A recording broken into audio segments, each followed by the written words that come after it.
আমরা কিছু বাবা মা রয়েছি যারা আমাদের সন্তানকে দিয়ে অনেক কাজ করাই।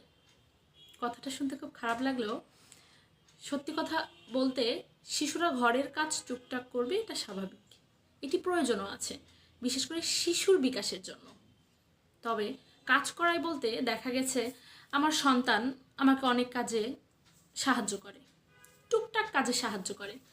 কিন্তু আমরা কিছু বাবা মা রয়েছি, আমরা বলে থাকি এটা করো, এটা এখনই শেষ করো, এটা করতে হবে, আমি বললাম না এটা শেষ করো, এটা করতে হবে, এখনই করা শেষ করো, এখনও করছো না কেন, বারবার তাকে নির্দেশনা দিয়ে থাকি। তখন কিন্তু সে খুব বিরক্ত হয় আপনার উপর, কিন্তু সে বলতে পারে না, কারণ সে ছোট, সে বলতে পারে না, কাজটি ঠিকই করে, কিন্তু তার মনে মনে কিন্তু খুব ক্ষোভ হয়।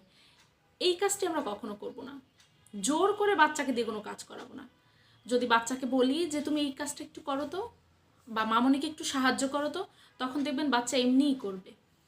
আর একটা ভুল হচ্ছে, দেখা গেছে আমাদের আশেপাশের কোনো আত্মীয় স্বজন যদি কেউ আমাদের বাসায় আসে, তখন আমরা তার সামনে বলে ফেলি যে আমার মেয়ে তো বাসায় অনেক কাজ করে, ঘর গোছায়, প্লেট ধোয়, ঘর ঝাড়ু দেয়, টুকটাক অনেক কাজ করে, ও সারাদিন বাসায় অনেক কাজ করে, আমার মেয়েটি খুব ভালো।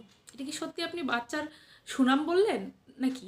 তখন আপনার অপোজিটে যে লোকটি থাকে, হোক সে আপনার বন্ধু বান্ধব বা পরিবারের কোনো সদস্য, ও আচ্ছা তাই, তুমি তো আসলে অনেক কাজের মেয়ে, এটি অনায়াসে বলে ফেলে মানুষ। কিন্তু ছোট বাচ্চারাও কিন্তু শব্দের অর্থ বুঝতে পারে, এ কারণে আমরা জাস্ট শব্দের ব্যবহারটা একটু উল্টে দিতে পারি।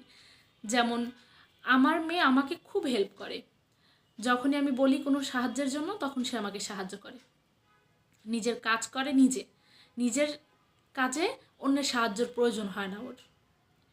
তখন আপনার যে অপোজিটে থাকবে সে কিন্তু অনায়াসেই বলবে ও আচ্ছা তুমি মামুনিকে সাহায্য করো।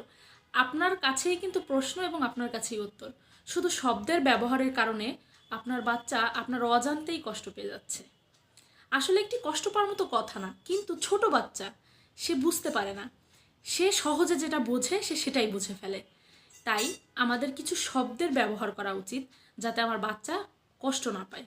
আর কিছু কিছু কষ্ট আছে যা বাচ্চারা শেয়ারও করতে পারে না, মনে ধাক্কা লেগে ওদের কষ্ট লাগে, ওরা ওটা ভুলে যায়, কিন্তু তাৎক্ষণিক কষ্টটা পেয়ে থাকে।